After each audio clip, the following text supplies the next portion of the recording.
Howdy, folks, and welcome back to another episode of TASB Talks, the podcast bringing you the latest happenings and insights into Texas public education. I'm your host, Matt Mitchell, Senior Communications Specialist here at TASB, and today I'm joined by Ruben Longoria, Director of Federal Affairs for TASB Government Relations. Ruben, how are you? I'm doing good, Matt. Good to see you again. Good to see you, and we wanted to have you on the show today as our resident federal expert because we have some sort of breaking news as of 12:01 this morning. Yes. And that is that the government shut down. Yes, it did. It did. Last night was a clear indication when the Senate could not pass a continuing resolution for the budget. They just walked out. So it was pretty much done deal at that time. But officially, it did begin at 12:01 a.m. This morning. So let's start by, for those who don't know, what exactly does a government shutdown mean? So just like the state government, you have to pass a budget. The federal budget year, fiscal year starts October 1st, which is today. So they had, Congress had been working on this budget, since, March at least. They've had proposals passed through, both in the Senate and the House, but they could never really come to an agreement. So while that happens, Congress is given an opportunity to pass a continuing resolution, which means we pass this continuing resolution, we'll continue the funding at fiscal 25 numbers while we figure out, the budget for fiscal 26. Well, they couldn't do that. So last night was the last attempt for the Senate to try to come up with an agreement. They couldn't do it. So now the government shuts down. And I should note that we are recording this it is Wednesday, October 1st. That happened very early, first thing in the morning, Wednesday, October 1st. And that brings me to my next point. Can you just kind of give some examples of areas that might feel the effects of the shutdown? Sure. Right now, typically what federal agencies have done is they've already instructed their employees, that this is happening. And this is how we're going to proceed. So typically they would proceed by keeping essential workers on board and figuring out who is considered a non-essential worker. Primarily, the non-essential workers are typically furloughed, which means they won't show up to work and they definitely will not get their paycheck. But the administration has been pushing the idea about just firing those folks regardless.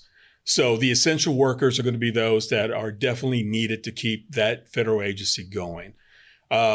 Typically, you're going to see your Congress still showing up to work, the president, administration, and then, of course, your law enforcement, your FBIs, your national security, and then obviously your military personnel. But federal agencies like the EPA, the Environmental Protection Agency, what happened last time is you had nuclear facilities, chemical plants, oil fields, gas refineries, even water treatment plants that did not get their inspections.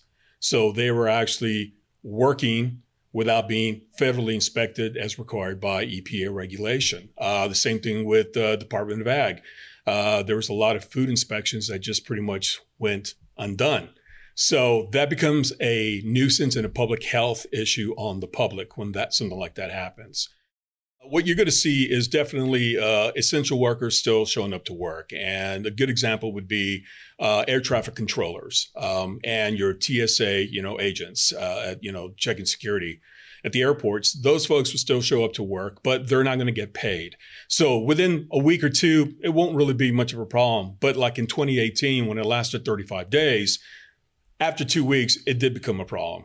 There were staffing shortages. So what that translates into is longer lines, to get into the airport, the gates, sitting in the plane a whole lot longer or circling because they don't have enough air traffic controllers to land you safely. So it becomes a problem. Also, national parks and museums, like the Smithsonian, or even here in Texas, you have the Big Bend National Park, Fort Davis. Primarily those are going to shut down. So if you show up and the gates are closed, it's because of that. Now, back in 2018, when this happened, a lot of the larger parks stayed open, but they had like really minimum staff. Trash wasn't picked up. There's just a lot of things. So, your Grand Canyon, your, Yellowstone, those were primarily could stay open, but they'll have limited staff. So that's where you're going to be seeing a lot of the public's going to be feeling what the government shutdown is definitely doing to them. And so now let's talk about how public education might be affected by this. What effects could we see there? So the good thing about public education is a lot of the title money, the title formula funding, individuals with Disabilities Education Act, IDEA for special ed, those are called forward funding, which means they're already getting their money starting in July. So this money is already coming to them. That's already been budgeted. They're still going to see that. Where it's really going to take an effect is programs like Impact Aid. That actually starts on the fiscal year. It's not a formula funded type of aid. For those who don't know, Impact Aid is basically for those school districts that have non-taxable federal property within their district, their jurisdiction, like your military bases or Native American reservations. That means that if you are in Kylene and you have a section of Fort Cavazos, or I think now it's still, they went back to Fort Hood, within your jurisdiction, you cannot tax that property. So what the federal government does is, in lieu of you not being able to get that taxable money, we'll send you money for it. But because of the government shutdown, you're definitely going to see no money at all whatsoever. The other thing schools could see is a cut in Head Start money.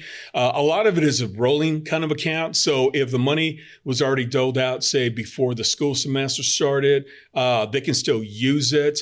But if this shutdown continues more than a month, then you're going to start seeing maybe less money coming towards you. And the other one is the school meals program. It's really the Russell B. Lunch School Program, which is the enacting clause for creating the school lunch program that is distributed by the Department of Agriculture. A lot of the administrative money will be held back, but the program itself can still continue. Again, the longer this shutdown goes, the less likely you're going to be a school district could receive full funding for the school meals. Well, Ruben, here's hoping that this shutdown doesn't last a month. We will certainly keep our eyes and ears on this moving forward, and this is why we have you on as our federal expert to explain these complex issues to us. We appreciate your time very much. Oh, well, thank you, Matt. It's been a pleasure. And thank you all for tuning in, for watching on YouTube, listening on Spotify, Apple. You can find us wherever you get your podcasts. And thanks so much, and we will see you next time.